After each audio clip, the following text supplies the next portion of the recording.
اهلا وسهلا بكم في هذا الموجز.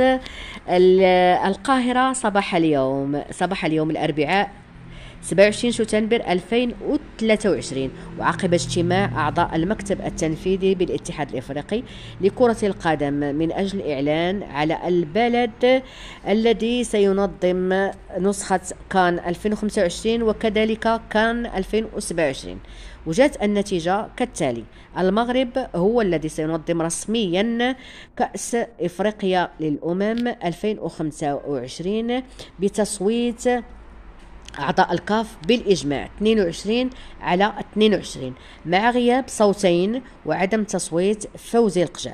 المغرب قدم الملف ديال 6 ديال الملاعب، هي ملعب الأمير مولاي عبد الله بالرباط، ملعب طنجة، ملعب أكادير، ملعب مراكش، وملعب محمد الخامس بالدار البيضاء، وملعب فاس الكبير. وكلها هذه الملاعب كلها مجهزة بتقنيات الفار. فيما عادت نسخة الكان 2027 إلى الملف الثلاثي بين تنزانيا، كينيا وأوغندا. إذن مبروك للمغرب بهذا التنظيم ديال كان 2025، مبروك علينا كلنا. شكرا لكم، دعمونا بلايك والاشتراك في القناة والبارتاج. شكرا لكم وإلى اللقاء في فيديو قادم إن شاء الله.